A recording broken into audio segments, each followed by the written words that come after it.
नमस्कार, स्वागत है आप सभी का डीडी न्यूज के इस खास बुलेटिन एक्सप्रेस 100 में, जहां हम आपके लिए लेकर आते हैं राजनीति, मनोरंजन, देश दुनिया, खेल और व्यापार जगत की सभी बड़ी खबरों को एक्सप्रेस यानी फटाफट अंदाज में। मैं हूं गौरव श्रीवास्तव, तो देखिए खबरें तेज रफ्तार से। जस्टिस वर्मा के आवास पर कथित रूप से नकदी मिलने का मुद्दा राज्यसभा में भी गूंजा। सभापति ने मामले पर सर्वदलीय बैठक बुलाई। दिल्ली की मुख्यमंत्री रेखा गुप्ता ने वित्त वर्ष 2025 से 26 के लिए 1 लाख करोड़ रुपए का बजट पेश किया, जो पिछले वित्त वर्ष के बजट से 31.5% अधिक है। अपने बजट भाषण में सीएम रेखा गुप्ता ने कहा कि राज्य में जल्द आयुष्मान भारत योजना लागू की जाएगी। मुख्यमंत्री रेखा गुप्ता ने कहा कि पिछली सरकार विकास के हर पहलू में विफल रही है। यमुना गंदी थी, सड़कें क्षतिग्रस्त थी, वायु प्रदूषण बहुत अधिक था। वित्तीय वर्ष 2025 से 26 के लिए महिला समृद्धि योजना के लिए 5100 करोड़ का प्रस्ताव है। वहीं महिला सुरक्षा को ध्यान में रखते हुए 50,000 से अधिक कैमरे लगाए जाएंगे। दिल्ली सरकार ने बेहतर परिवहन संपर्क के लिए 1000 करोड़ रुपए आवंटित करने का प्रस्ताव भी किया। छत्तीसगढ़ में दंतेवाड़ा, बीजापुर और नारायणपुर जिले की सरहद पर पुलिस और नक्सलियों के बीच मुठभेड़ जारी है। सुरक्षा कर्मियों ने 3 नक्सलियों को ढेर कर दिया। छत्तीसगढ़ के उप मुख्यमंत्री अरुण साव ने कहा है कि हमारी सरकार की प्रतिबद्धता है कि 31 मार्च 2026 तक नक्सलवाद को बस्तर की धरती से समाप्त करेंगे। विवादित टिप्पणी को लेकर stand up comedian Kunal Kamra की मुसीबतें बढ़ती जा रही हैं। मामले को लेकर मुंबई पुलिस ने कॉमेडियन को समन भेजा है। महाराष्ट्र सरकार के मंत्री योगेश रामदास कदम ने कहा है कि कुणाल कामरा को सजा दी जाएगी और इस तरह की कॉमेडी महाराष्ट्र में बर्दाश्त नहीं की जाएगी। कुणाल कामरा के बयान पर केंद्रीय मंत्री रामदास अठावले ने कहा कि कुणाल कामरा ने कानून के खिलाफ बात की है, उन्हें माफी मांगनी चाहिए, उन पर कानूनी कार्रवाई होनी चाहिए। एक देश एक चुनाव पर आज संसद भवन परिसर में संयुक्त समिति की अगले दौर की बैठक होगी। इस बैठक में एक देश एक चुनाव से जुड़े मामले में कानूनी विशेषज्ञों से उनके सुझाव लिए जाएंगे। भारत ने संयुक्त राष्ट्र संघ में पाकिस्तान को एक बार फिर लताड़ लगाई है। संयुक्त राष्ट्र में भारत के स्थायी प्रतिनिधि हरीश पी ने कहा कि पीओके पर पाकिस्तान का अवैध कब्जा है, जिसे उसे खाली करना होगा। भारत ने पाकिस्तान के जरिए इस अंतर्राष्ट्रीय मंच का निजी और विभाजनकारी एजेंडे के लिए इस्तेमाल करने की कोशिश की भी निंदा की है। भारत ने कहा है कि वो इस मंच का ध्यान भटकाने की कोशिश न करे। बिहार में अपराध नियंत्रण के लिए पुलिस पूरी तरह से एक्शन मोड में है। विभिन्न थाना क्षेत्रों में चलाए गए विशेष अभियान में पुलिस ने 72 घंटे के भीतर 969 अपराधियों, शराब तस्करों और वारंटियों को गिरफ्तार किया। बिहार पुलिस ने रिकॉर्ड गिरफ्तारी के साथ साथ हत्या और लूट के मामलों का भी खुलासा किया है। साथ ही इश्तिहार, कुर्की और साइबर अपराधियों के खिलाफ भी कार्रवाई की गई है। कर्नाटक में विपक्षी भारतीय जनता पार्टी ने सत्तारूढ़ कांग्रेस को चेतावनी दी है कि अगर उसके 18 विधायकों का निलंबन वापस नहीं लिया गया तो हमारा संघर्ष और तेज होगा। भाजपा ने आरोप लगाया है कि कांग्रेस भाजपा विधायकों के बिना सदन चलाने का इरादा रखती है। विपक्ष के नेता आर अशोक ने कहा है कि उनकी पार्टी के विधायक संविधान को बनाए रखने के लिए लड़ रहे हैं। उत्तर प्रदेश में बतौर मुख्यमंत्री योगी आदित्यनाथ के 8 साल पूरे हो रहे हैं और इस मौके पर यूपी सरकार के मंत्री और भाजपा के पदाधिकारी आज से 27 मार्च तक हर जिले में जाकर जनता के साथ उत्सव मनाएंगे। उत्तर प्रदेश के मुख्यमंत्री योगी आदित्यनाथ की सरकार के 8 साल पूरे होने पर उप मुख्यमंत्री ब्रिजेश पाठक ने कहा कि 8 वर्षों में प्रदेश की तस्वीर पूरी तरह से बदल गई है। कानून व्यवस्था नंबर 1 पर है, इंफ्रास्ट्रक्चर नंबर 1 पर है। भाजपा सांसद जगदम्बिका पाल ने कहा है कि कर्नाटक में कांग्रेस के उप मुख्यमंत्री डीके शिव कुमार ने कहा है कि मुसलमानों को आरक्षण देने के लिए हम संविधान को बदल देंगे। इस बयान पर राहुल गांधी आज तक चुप्पी साधे हुए हैं। राजस्थान विधानसभा ने राजस्थान कोचिंग सेंटर नियंत्रण एवं विनिमय विधेयक 2025 को समीक्षा के लिए प्रवर समिति को भेज दिया गया। राजस्थान पुलिस के स्पेशल ऑपरेशन ग्रुप ने जेल प्रहरी भर्ती परीक्षा 2018 पेपर लीक मामले में 2 और लोगों को गिरफ्तार किया। मेक इन इंडिया पहल की शुरुआत के बाद से देश का रक्षा उत्पादन गति से बढ़ा है। रक्षा उत्पादन 2023 से 24 में रिकॉर्ड 1.27 लाख करोड़ रुपए तक पहुंच गया। इस वित्तीय वर्ष में रक्षा उत्पादन में अब तक की सबसे अधिक वृद्धि दर्ज की गई है। 2014 से 15 में रक्षा उत्पादन 46,429 करोड़ की तुलना में 2023 से 24 में 174% बढ़ गया है। 2023 से 24 में देश में रक्षा उत्पादों का निर्यात 21,083 करोड़ रुपए तक पहुंच गया है। निर्यात में 2013 से 14 की तुलना में 30 गुना की वृद्धि हुई है। उत्तर प्रदेश के बरेली जिले में भयावह हादसा हुआ है। रजऊ परसपुर में स्थित महालक्ष्मी गैस एजेंसी के गोदाम के बाहर खड़े ट्रक में अचानक आग लग गई। आग लगने के बाद सिलेंडरों में जबरदस्त धमाके होने लगे, जिससे पूरा इलाका दहल उठा। धमाकों की तीव्रता इतनी अधिक थी कि पूरा गैस गोदाम ध्वस्त हो गया। मलबे और सिलेंडरों के टुकड़े 500 मीटर तक दूर तक जाकर गिरे, जिससे आसपास के खेतों और इलाकों में दहशत फैल गई। राहत की बात यह रही कि इस घटना में कोई जानहानि नहीं हुई। आगामी त्योहारों को लेकर उत्तर प्रदेश सरकार मुस्तैद है। राज्य के संवेदनशील जिलों में से एक संभल में भी पुलिस प्रशासन अलर्ट मोड में है। पुलिस के जवान जिले में लगातार पेट्रोलिंग कर रहे हैं। संभल के एसपी कृष्ण कुमार बिश्नोई ने कहा है कि संभल पुलिस प्रतिदिन महत्वपूर्ण कस्बों के अंदर पेट्रोलिंग कर रही है। आने वाले कई त्योहारों के कारण पुलिस पूरी तरह से चौकन्ना है। झारखंड के साहिबगंज के मंडरो प्रखंड में आदिम जनजाति पहाड़ियां गांव में संदिग्ध बीमारी के कारण 5 बच्चों की मौत हो गई। स्थानीय लोगों ने आरोप लगाया है कि क्षेत्र में मूलभूत सुविधाओं की कमी की वजह से मरीजों का सही तरीके से इलाज नहीं हो पा रहा है। जम्मू कश्मीर के कठुआ में हथियारबंद आतंकवादियों का पता लगाने के लिए घेराबंदी और तलाशी अभियान अभी भी जारी है। वाराणसी में श्री काशी विश्वनाथ मंदिर परिसर में श्रद्धालुओं को धूप से राहत दिलाने के लिए शेड तैयार किए गए हैं। उत्तराखंड सरकार अवैध मदरसों पर सख्त कार्रवाई के बाद अब उनकी फंडिंग की गहन जांच करने जा रही है, जिसकी रिपोर्ट अधिकारी सीधे मुख्यमंत्री कार्यालय को सौंपेंगे। अब तक उत्तराखंड में 136 मदरसों को कागजात पूरे न होने पर सील किया जा चुका है, जबकि पूरे प्रदेश में 500 से अधिक अवैध मदरसे संचालित होने की बात सामने आ रही है। बुलंदशहर में पुलिस ने मुठभेड़ के दौरान इनामी बदमाश को गिरफ्तार किया है। सिकंदराबाद सर्किल ऑफिसर पूर्णिमा सिंह ने बताया कि चेकिंग के दौरान बदमाशों ने भागने की कोशिश की और पुलिस पर फायरिंग की। जवाबी कार्रवाई में एक बदमाश घायल हुआ है। ये हत्या के मामले में वांछित था। केंद्रीय मंत्री Sarbananda Sonowal Singapore Maritime Week में वैश्विक नेताओं के साथ शामिल हुए और इस उच्च स्तरीय संवाद सम्मेलन में द्विपक्षीय समुद्री और व्यापार संबंधों को मजबूत करने के लिए सिंगापुर के प्रमुख मंत्रियों से मुलाकात की। सर्बानंद सोनोवाल ने समुद्री संपर्क और आपूर्ति श्रृंखलाओं को मजबूत करने की बात कही। साथ ही हरित टिकाऊ समुद्री भविष्य की दिशा में सामूहिक प्रयास की आवश्यकता पर जोर दिया। दिल्ली हाईकोर्ट के जस्टिस यशवंत वर्मा का स्थानांतरण दिल्ली से इलाहाबाद हाईकोर्ट करने का वकील विरोध कर रहे हैं। हाईकोर्ट बार एसोसिएशन ने आज से अनिश्चितकालीन हड़ताल का ऐलान किया था। मार्च का महीना अभी खत्म नहीं हुआ है, लेकिन गर्मी ने अपना प्रकोप दिखाना शुरू कर दिया है। मौसम विभाग के पूर्वानुमान के मुताबिक इस सप्ताह गर्मी और अधिक सताएगी। 30 मार्च तक तापमान 40 डिग्री सेल्सियस तक पहुंचने की संभावना है। मौसम विभाग ने जम्मू कश्मीर, हिमाचल प्रदेश और केरल में अगले 2 से 3 दिनों के दौरान हल्की से मध्यम बारिश की संभावना व्यक्त की है।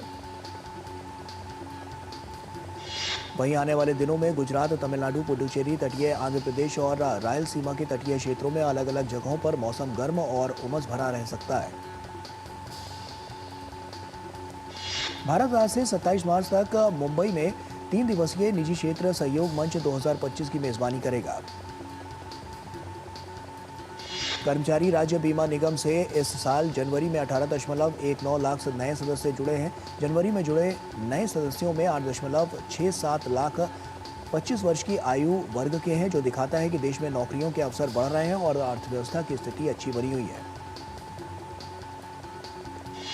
ESIC की जनवरी पेरोल में वृद्धि दिसंबर 2024 में जोड़े गए 17 लाख नए कर्मचारियों की तुलना में अधिक है, जो अर्थव्यवस्था में रोजगार के बढ़ते ट्रेंड को दर्शाता है। इस्पात मंत्रालय ने विशेष इस्पात के लिए PLI योजना 1.1 के तहत समझौता ज्ञापन पर हस्ताक्षर करके एक महत्वपूर्ण उपलब्धि हासिल की है। केंद्रीय इस्पात मंत्री एसडी ने ये कहा कि योजना पीएम मोदी के मेक इन इंडिया दृष्टिकोण को साकार करने की दिशा में महत्वपूर्ण कदम है। सेबी ने घोषणा की कि उसने विदेशी पोर्टफोलियो निवेशकों के लिए डिस्क्लोजर सीमा को 25,000 करोड़ रुपए से बढ़ाकर 50,000 करोड़ रुपए कर दिया है। अभी पोर्टफोलियो निवेशकों के खुलासे के लिए निवेश सीमा 25,000 करोड़ रुपए की है। बोर्ड के सदस्यों और अधिकारियों की संपत्ति, निवेश और देनदारियों से संबंधित हितों के टकराव, खुलासों की व्यापक समीक्षा करने के लिए एक उच्च स्तरीय समिति गठित करने का निर्णय भी लिया गया है। और वक्त यहाँ पर एक छोटे से ब्रेक का है, जल्द हाजिर होते हैं।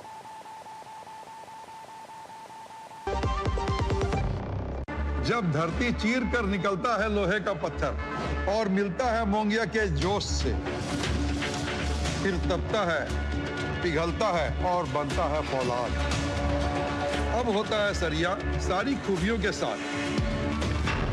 मोंगिया स्टील, मजबूत देश का मजबूत सरिया। जो लक्ष्य चुना था समझ आने लगा है। जीएलए यूनिवर्सिटी, उच्च लक्ष्य की निश्चित प्राप्ति। हर पल बदल रही है दुनिया, इसलिए हर खबर रखती है मायने। यूरोप से लेकर अफ्रीका, अमेरिका से लेकर एशिया, दुनिया के हर कोने से बड़ी खबरें, हर मुद्दे की गहराई से पड़ताल, लेटेस्ट अपडेट और सटीक विश्लेषण। देखिए अंतर्राष्ट्रीय खबरों का भरोसेमंद कार्यक्रम खबर दुनिया की, सोमवार से शुक्रवार रात 10 बजे सिर्फ डीडी न्यूज पर। इंडिया में जितने इंडियंस हैं उतने ही इंडिया। एक बार फिर से आप सभी का स्वागत है। आइए खबरों में आगे बढ़ते हैं। प्रधानमंत्री नरेंद्र मोदी के आत्मनिर्भर विजन के तहत भारत दालों में भी तेजी से आत्मनिर्भरता की तरफ बढ़ रहा है। बीते 10 वर्षों में देश में दालों का निर्यात आयात की अपेक्षा तेजी से बढ़ा है। भारत सरकार का लक्ष्य देश को गैस आधारित अर्थव्यवस्था में बदलना है और इसी के साथ शहरी गैस वितरण का योगदान वित्त वर्ष 2024 में 20 से बढ़कर 2030 तक 25% होने का अनुमान है। केंद्र सरकार अपने कर्मचारियों के लिए एक नई योजना यूनिफाइड पेंशन स्कीम ला रही है और इस योजना के तहत केंद्रीय कर्मचारी जो कि कम से कम 25 वर्षों से अपनी सेवाएं दे रहे हैं, 1 अप्रैल से यूपीएस के तहत रिटायरमेंट से पहले आखिरी 12 महीनों के अपने औसत मूल वेतन का 50% पेंशन के रूप में पाने के पात्र होंगे। भारत में बिजनेस गतिविधियां मार्च में मजबूत रही हैं और इस दौरान मैन्युफैक्चरिंग सेक्टर की बिक्री और उत्पादन में विस्तार देखा गया। भारत की डेटा सेंटर इंडस्ट्री ने 2014 से 2024 के बीच प्राइवेट इक्विटी, जॉइंट वेंचर और अधिग्रहणों के जरिए $6.5 बिलियन से अधिक का निवेश किया है। केंद्र सरकार ने संसद में जानकारी दी कि सार्वजनिक क्षेत्र के सभी 12 बैंक और आईबीबीआई बैंकनेट मंच का उपयोग कर रहे हैं। बैंकों की परिसंपत्तियों की लिस्टिंग और नीलामी को सुव्यवस्थित बनाने के लिए जनवरी 2025 में पोर्टल शुरू किया गया था।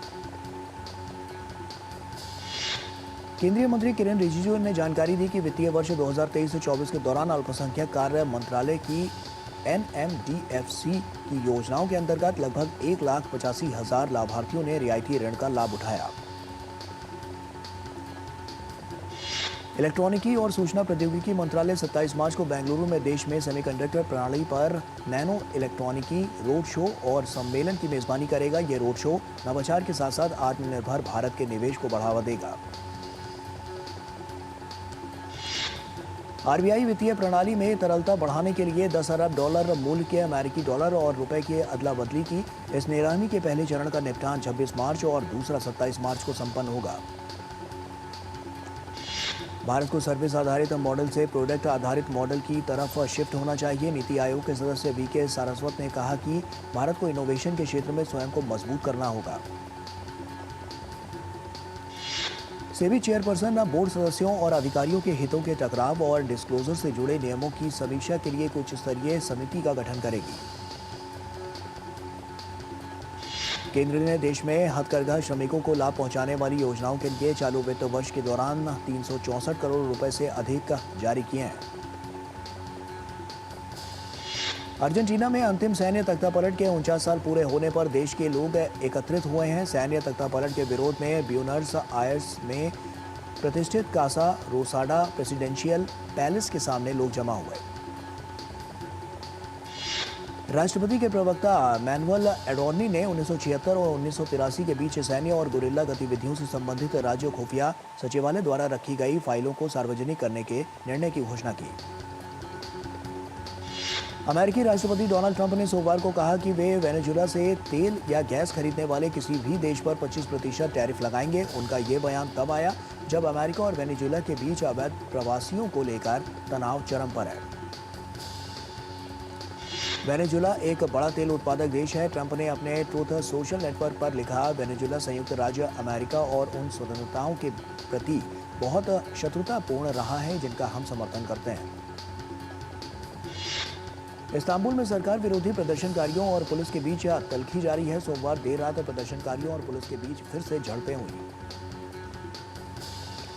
तुर्की की एक अदालत ने भ्रष्टाचार के आरोपों पर सुनवाई लंबित रहने तक इस्तांबुल शहर के मेयर एक्रम इमामोग्लू को जेल में डाल दिया है। इमामोग्लू को जेल भेजने के फैसले ने देश में एक दशक से भी अधिक समय में सबसे बड़े विरोध प्रदर्शनों को और भड़का दिया है।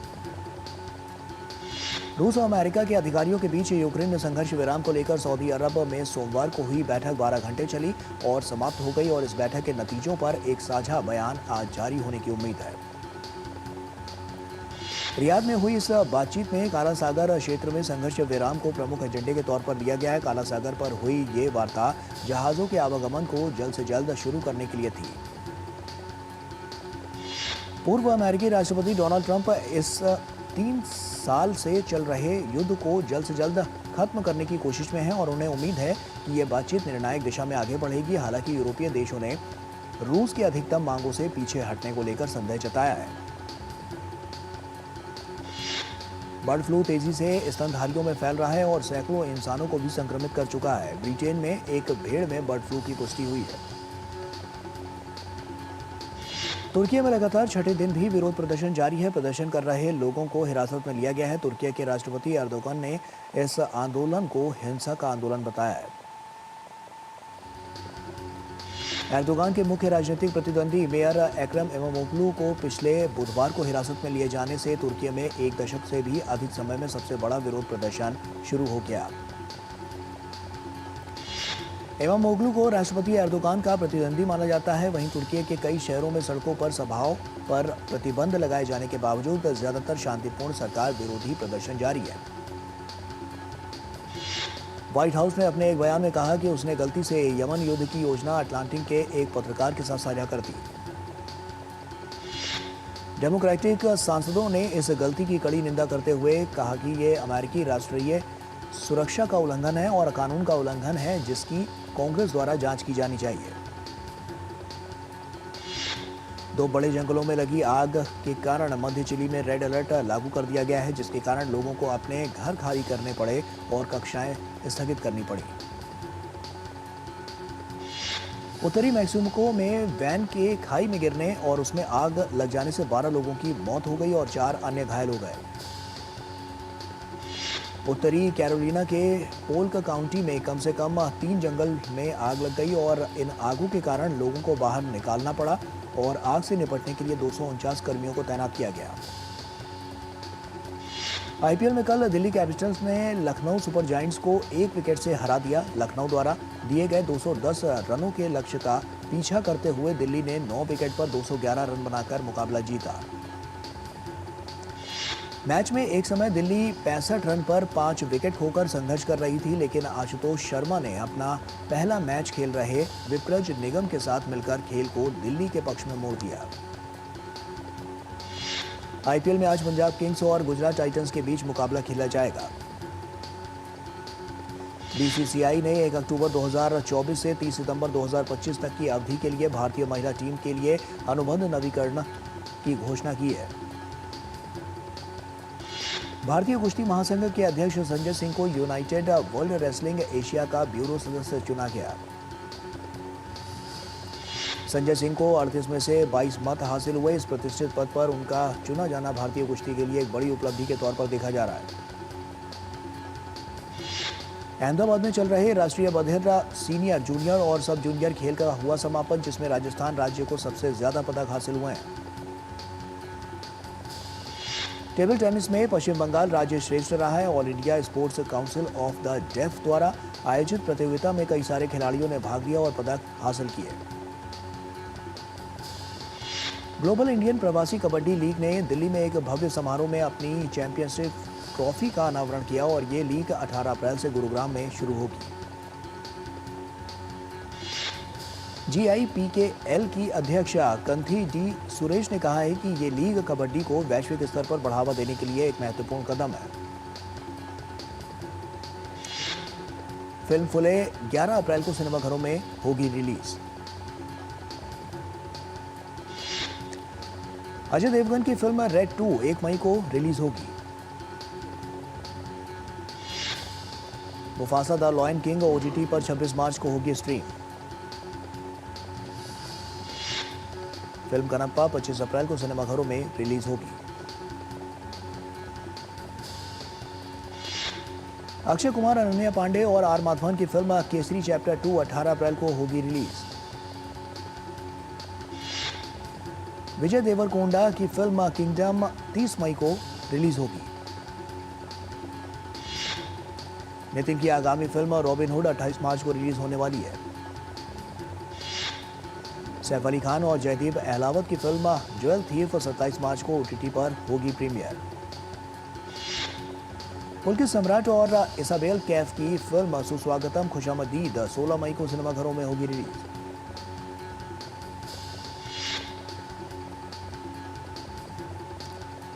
फिल्म ओडेला 2 17 अप्रैल को दुनिया भर के सिनेमाघरों में रिलीज होगी। और इसी के साथ एक्सप्रेस न्यूज में फिलहाल अभी के लिए इतना ही। हमें दीजिए इजाजत। नमस्कार।